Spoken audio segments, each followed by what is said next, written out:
Let's begin. 5, 4, 3, 2, 1. Roll up, everybody, and welcome to the greatest show on earth, Podcast76. I'm Ruskeydoo. And I'm Ringmaster Grey? That sounds a bit... No, Ringmaster's bad. Honestly, we're not the greatest show on earth. We're the second greatest show on earth. Are we? To someone. What? Are we even a show, technically? I mean, we must be, right? A weekly show? Is that not... I guess, yeah. It's just not very visual, is it? Shows tend to be somewhat visual. Well, I mean, shows tend to show you something. Exactly. But we paint a picture with words. Mind show. No, that'd be like some kind of telepathic experience. We just say things. We just say things in people's ears. Okay, well. And what things are we going to say this week? Well, there's an update. There's Captain Planet joining the Overwatch League as an analyst. There's some forum stuff, and there's owl videos. Hoo-hoo. That's meant to be Overwatch League, but abbreviated. But who are the No, we'll get to that joke later. Because owl... Oh, God. Well then, update. Yes. Now, there was theoretically going to be an update today about Doomfist. Not about Doomfist, but Doomfist was going to be in the update. But Doomfist wasn't in the update. There wasn't fixes to Doomfist. We'll talk more about Doom fixes later, but right now there's just a little update, and not really much. No, it's modest. It's modest. I mean, okay, don't overstate things, Rusky. There's one which I find just fascinating, they just drop and they don't say anything about. Let me quote: made improvements to matchmaking that will decrease the skill rating between players on the same team. In competitive play, this is. Yes. Like, that's huge, but without any explanation. Well, I'm assuming what they were finding is that matches would have too much variance between them, and by trying to group people closer together and reduce the range of skill rating across the team, they're hoping that the matches will feel a little less arbitrary. I'm going to throw out that I don't think it will in most cases. I agree, because I think it's one of those things that there are so many factors out of your control when it comes to a match that the skill rating is just one of many. I mean, maybe this just decreases the variance a little bit, and in the end, that's a little bit that helps, and it's part of like a bigger overall picture. I'm going to take a cynical angle on this. I think it is somewhat of a publicity stunt. Okay. I think it won't actually make for a better player experience, but I think it gives people one less thing to whinge about.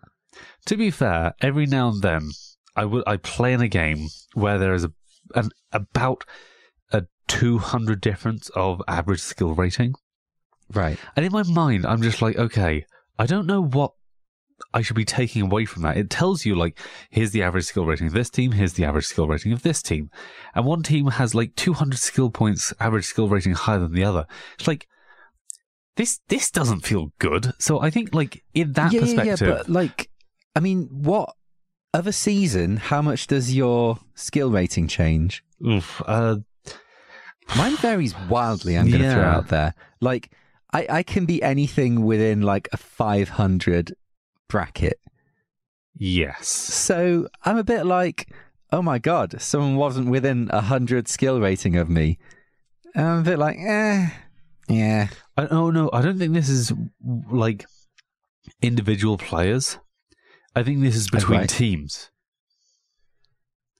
Oh no, it's between players on the same team. Yeah. No, you're right. I mean, I think it'll happen with teams as well, just in general. Yeah. But I don't know. Yeah, I mean, we don't have any more info on it, and it's not something that's been, like, often when they make changes, it's due to a hot topic of discussion, but this one's just kind of out there. Maybe they're just tweaking the algorithm. Yeah, I don't think that's a bad thing. Yeah, well, there we go. We'll see how this plays out. Excellent. Yes. Is there anything else that's piqued your interest? Well, they did fix an issue that caused the main menu to be unusable for certain players, so that's grand. Yep, no, that sounds like it'll make some people very happy. Certain people, certain players, they'll be very happy. Yes. Otherwise, no. Excellent. That's about it. Yep, pretty much. Small update. Okay. Captain Planet joins Owl as an analyst. Yes.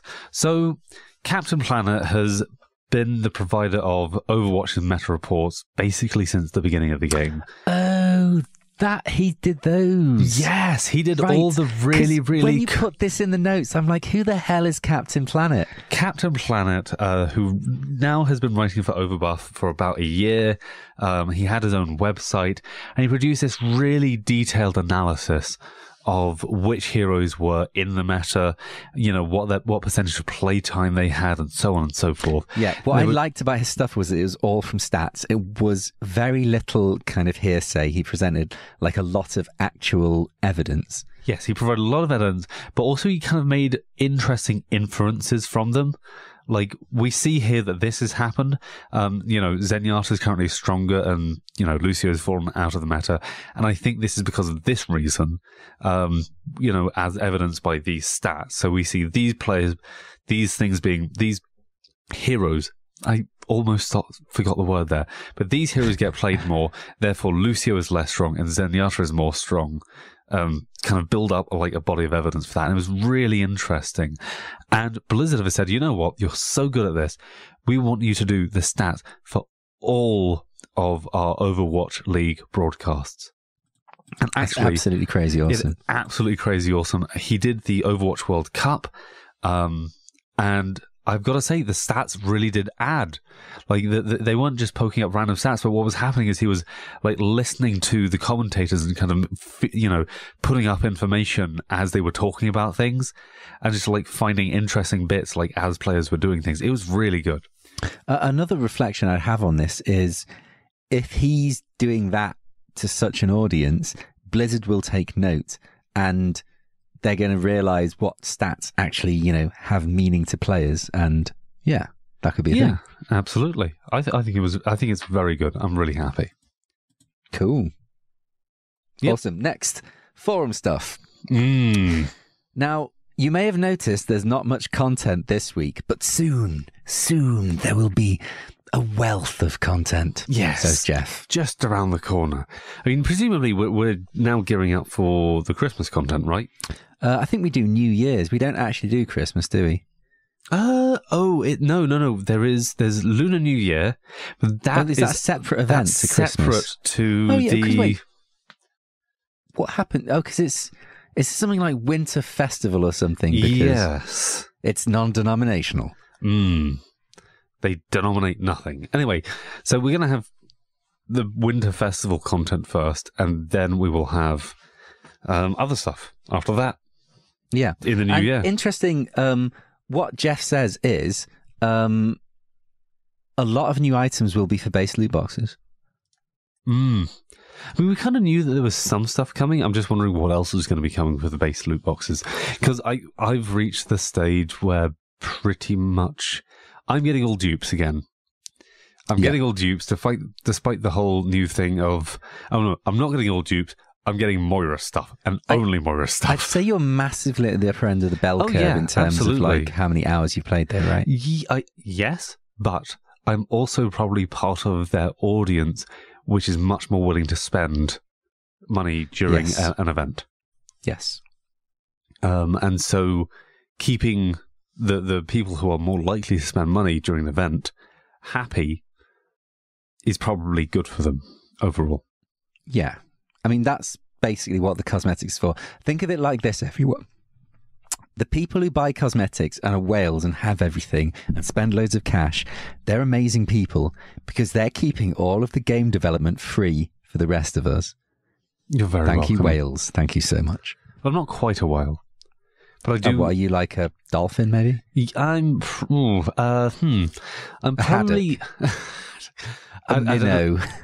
I'm probably a large tuna. Okay. Wait, you know how big a tuna is, right? How big is a tuna? I thought tunas were quite large. Yeah, but when you say a large tuna, like a tuna is like the size of a big cow. They are massive. Okay, I'm smaller than a large tuna. I'm a small tuna. A seal? No. I really, I'm trying to think of a moderate-sized fish now. My knowledge of marine life is sketchy at best. Lacking right now, Grey. Thoroughly lacking. I'm a catfish. They're like maybe as long as your arm. Okay, look, I'm about the size of a cat. Okay, a marine. You're a drowned cat, Grey. I'm a drowned cat. Excellent. I'm glad we cleaned this up. But it's just worth tacking on to this. There was speculation that the Overwatch League skins were going to be a part of this, and Jeff Kaplan has essentially said the Overwatch League skins are something entirely different. They're not going to be coming in with this. I'm hoping... But, and here's the big kicker. The Overwatch League skins are a thing. Now, I almost thought they weren't going to be a thing. I always figure that in some way or another, part of the way that you're going to be able to support these teams is by buying the skins. Yeah. What I'm hoping is, I hope they're not going to make you buy the different colour for each character that you want to play in those skins. Oh, God, no. You'll be like, I want to support this team. I hope it's going to be like, you pay X amount of whatever, and you get the Spitfire skin back. Pretty much. Yeah. If it's not that, I'm going to whinge. Oh, that'll learn them. They'll be like, Ruskeydoo and his little podcast is having a whinge. We better change everything because we care so much. Yeah. I know. I'm massively looking forward to this, and I'm probably going to end up buying the Sol Dynasty ones because I think they look pretty good. So you're going to support the team on just whose kit you like the most? Fashion. I do fashion. I have no brand loyalty. I could never really support a football team because I just didn't care. Well, all I care about is watching good Overwatch. I found when I was watching Korea versus America, you would have thought I would have been rooting for the underdogs for America, but I found Korea so much fun to watch. It was such a pleasure to watch them that I ended up rooting for Korea. Yeah. Well, they felt so much more of a team. You know what I mean? Oh, no, it was just so wonderful to watch them play together that I ended up supporting them. So I'm just going to end up supporting whoever I'm enjoying watching at the time. I'm probably going to end up with all of the skins because I'll enjoy a game of all of them. In fact, wait, on the fashion topic, this is horrendously off topic, but we were having a discussion last night, me and the missus, which was, why is a catwalk called a catwalk? I actually have no idea. I've never questioned it. You've let us down, Grey. I've never questioned that it. You would know. Doesn't matter. We'll look it up after the show. Yeah. He says Googling it. Why didn't you Google it? Because we were just... I remember. Because we were lying in bed and our phones were off.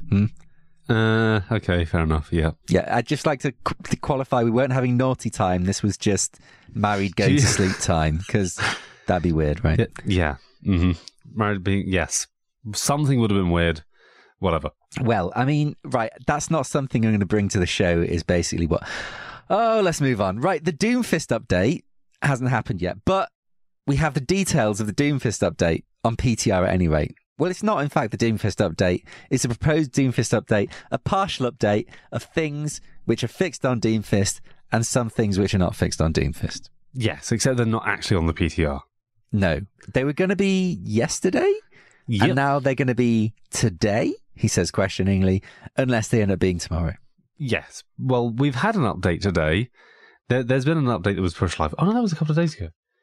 No, I'm entirely wrong. It may still be today. Well, we'll find out. Yeah. But basically, after that huge, amazing "this is what's wrong with Doomfist" post, stuff is getting fixed. You see, it turns out that if you gather a bunch of evidence and you structure it in a helpful format and give that to developers, it really helps them troubleshoot. rubbish. Surely we should just be yelling at the internet that things are broken and not explaining why. That's how I thought it worked, but it turns out this may be the way forward in the future. But the problem with this is it takes effort. An average internet whiny person just wants to write, it's bad, tap, tap, tap, tap, tap.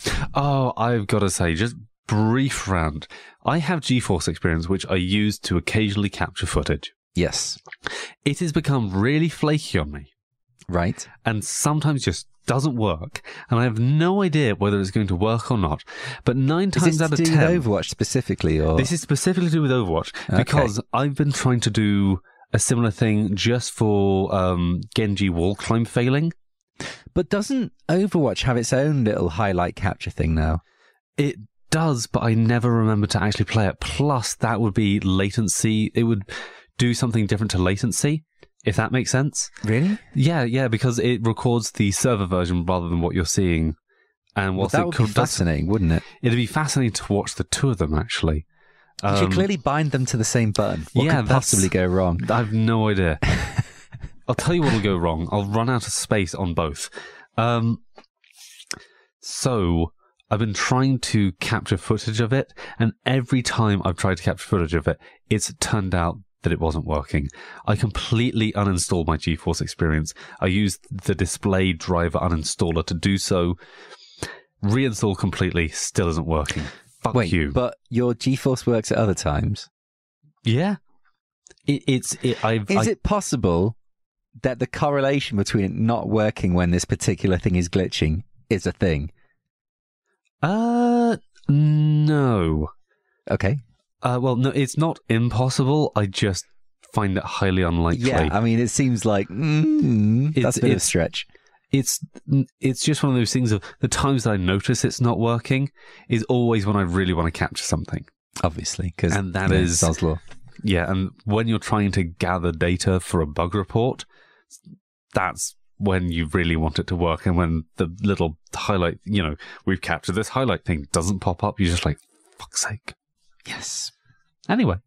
That was forum stuff. That was forum stuff. On to owl videos. And who have they been doing videos of? Just going to leave that there and move on. So they've done a couple of videos, short videos. There was one which was just a promotional video about the Overwatch League, talking about how contenders and the Open Vision sort of fit into the Overwatch League and how they're going to have so basically you can get relegated and promoted.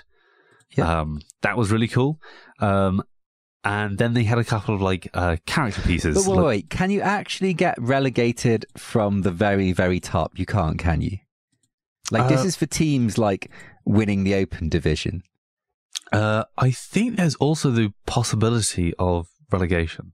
But the people who bought these teams literally paid millions of dollars for that place.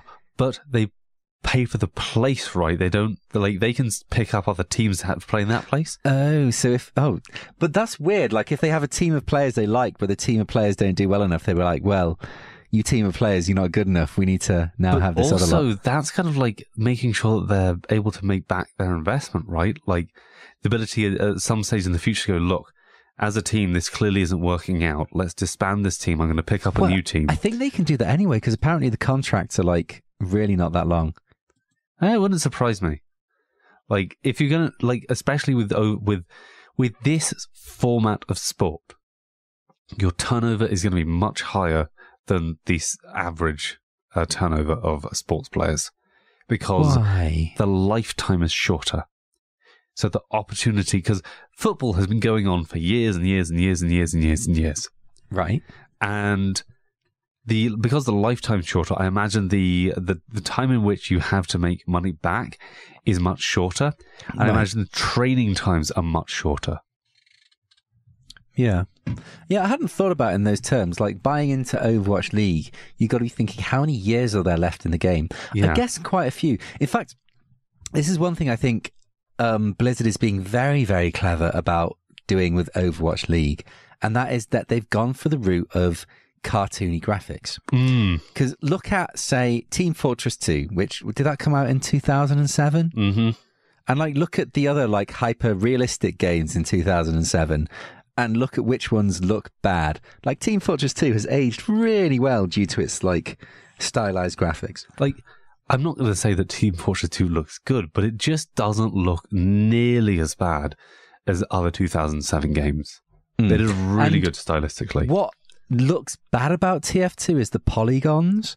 And honestly, with Overwatch, we've hit a stage now where if you double the polygons on the player meshes, I'm not sure you'd notice that much of a difference. No. So I think maybe we've hit like a sweet spot where like the graphics might to an extent be timeless. I don't know. Just to push back on that a little bit, I think people said that about some games a while ago. And I think we'll continue to be surprised by how much detail we pick up.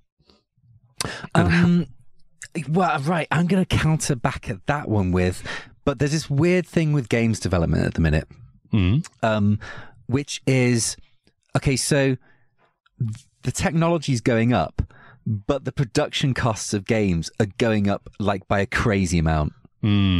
Like once you have like super realistic, faces, then it costs so much to make your game.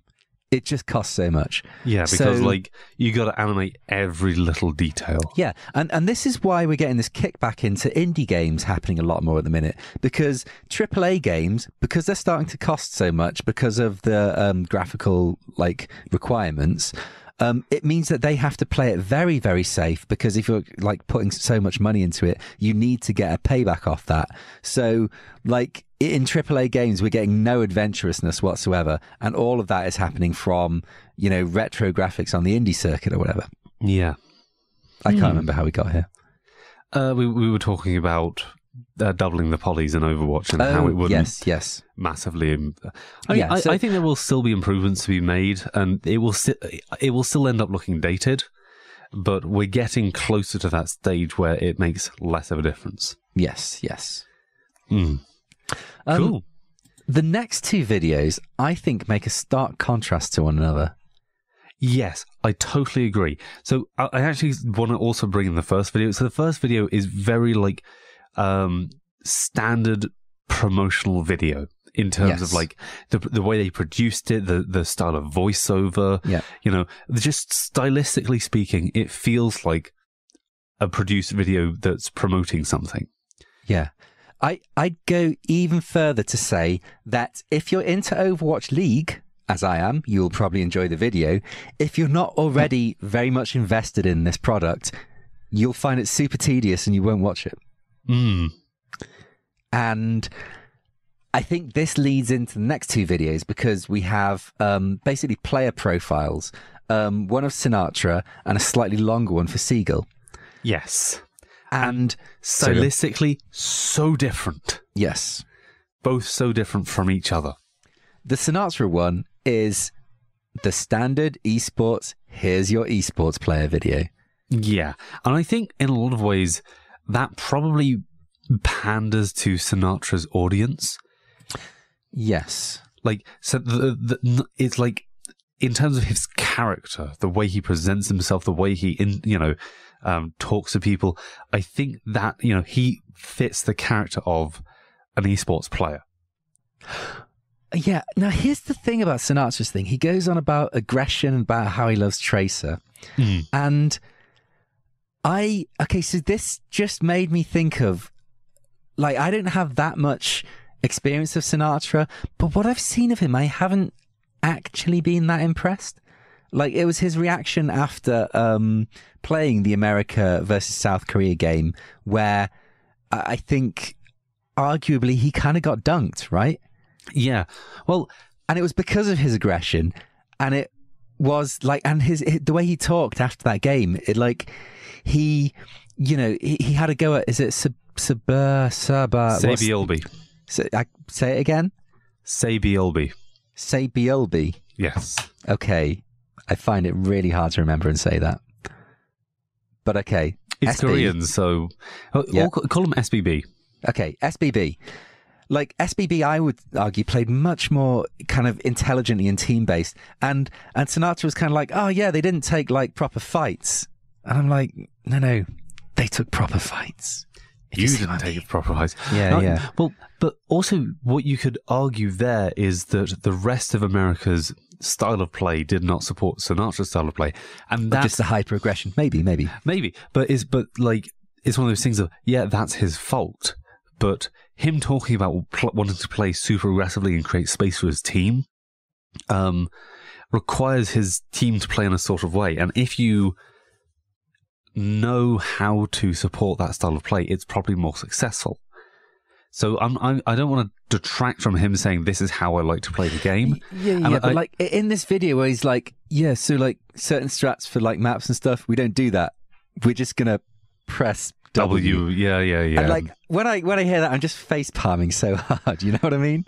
Yeah. Well, no, because you say that, but there's also this argument between set pieces and between being more fluid and flexible. Yeah, no, I see that. Because some teams will literally do a set piece over and over again, saying, we think these people will be here, we'll do this, we'll do this, we'll do this, and this is how we initiate our fight.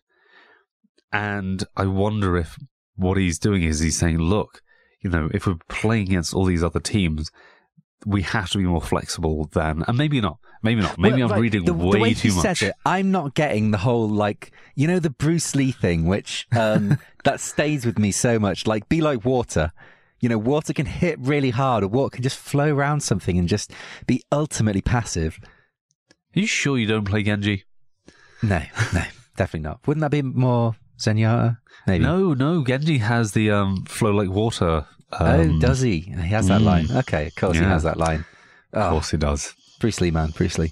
Anyway, so in contrast to this video, which I would say is quite a standard kind of esports video. There is the Seagull one. And this one is just so flavorful. It just, brings the character of Seagull to the fore. I really enjoyed this video. It was just pleasant to watch. They take Seagull out to some middle of nowhere, what was that? It wasn't even a warehouse, was it? It's just like a barn. I think this might be... Okay, so this is from Seagull's, where he comes from, right? Yes. Wait, where is it again? It's somewhere in America. It's, I can't remember. I can't remember. It was it's not even it's a specific town. It's just Pacific Northwest. It's something like that, and I can't remember what it is. Yeah. So what tells me that this isn't just some random location, or this isn't just some random concept, is that Seagull can obviously drive. Yes. He's pulling donuts in this. He's going around corners and one wheel of his damn car's coming off the road. I love how he's just kind of almost trashing this old car of his, and he's just, pushing himself around corner and just clearly having such a good time. Yep. And we got some kind of old kind of funk in the background. It's just very, very flavoursome. Absolutely. And they have him playing Overwatch in this kind of cleared out barn/warehouse thing. It just looks good, and he kind of chats over the top of it, and it's just very, very different. And I assume it's made to appeal to a different base than the Sinatra profile was. And I think it does a very good job of that. Makes sense, right? Yeah, absolutely. Overwatch is going to be played by a ton of different types of people, and it's going to need to appeal to those classic esports people who love, that style of player. And then there are going to be people who are in it because they love watching a certain person. They don't particularly care about esports, but they really enjoy watching someone like Seagull, who, and they enjoy flicking on Twitch, watching this person play, and they enjoy the character, and they enjoy following individuals. And I think this will really appeal to those sort of people. This really appealed to me. I really enjoyed this video. There was one thing about this video that changed the entire watching of it, because once I'd seen it, I could not unsee it. Go on. Is this going to ruin this video for me? I don't think it'll ruin it, but it's just really, really weird. Go on. Okay, it's the inconsistency with which they blank out the Ford logo on the car that he's driving around on. Oh, yeah, I think I noticed that. They have 3 different ways they do it. Right. On some shots, it's blurry, so they're like, you can't really read forward there, so they don't do anything to it. They just like leave it straight as camera. On some shots, particularly of the back logo, they deliberately blur it out. And in a load of other shots, they have superimposed a blue oval over the top. It's the blue oval that really got me, because the other two you can only go, okay, yeah, you're just... Yeah, the blue oval just like, really what? Just because it's not shaded or anything. The blue oval is just, they've kind of mapped it on. Yeah. It's weird. Like, I wonder if they ran out of time. And that was just like... do something with it in post, and then they were like, oh God, we really need to get this out. So yeah. I wonder if what they did is okay, we'll do the tracking, like we'll automate the tracking and we'll track from this shot to this shot, and this blue oval will do the tracking for us so we can make sure that we're always catching it, and then we'll do the blur. They've done a bloody good job with the blue oval is what I'm saying. I know, right? I mean, I'm almost willing to think that like the blue oval is, in some of the shots they remembered to put the sticker on. They were like, halfway through the shoot, they're like, oh damn, we forgot to put the sticker on that logo. We can't have that logo in there. We need to get rid of it. Because the blue oval is done so well, I almost don't believe that they put in that much effort. I think it might just be tape. Maybe. Oh, you know what it might be? Mm-hmm. It might have been halfway through the... It's not like it was some shots they've remembered, some shots they forgot. It was halfway through the shoot. Yeah, that's what I mean. Like, they're like, oh, we need to do the tape, damn. We forgot to do the tape, but we really like... Yeah. But no, because you can kind of see the logo not blurred out in some bits. Well, it's not blued, it's kind of just... The shot is fast, so you don't see it. It's the inconsistency which baffles me, you know? Yeah. I don't know. I bet there was a... It doesn't matter. I bet it was just it was a weird production thing where they forgot to do something, or they didn't do it right, and they ended up deciding, oh, fuck it, we'll fix it in post. Yeah. But I'm not going to criticize this too hard, because if they kick out more content like this, then that really excites me. Yeah, absolutely. I think that's about it for this week. Yeah, I think so. Yeah. Man, we really padded that show out. We really did. How little content there was. Oh, good job, us. Well done. Yeah, no, we totally made a show out of it. Yeah, excellent. Well, I'm pretty sure soon enough we'll be back to having, hours of content which we condense too hard and then miss a load of stuff and, the usual. Absolutely. I look forward to more of that as well. Excellent. I've been Ruskeydoo. And I've been Grey. And we'll see you next week. Toodle pip.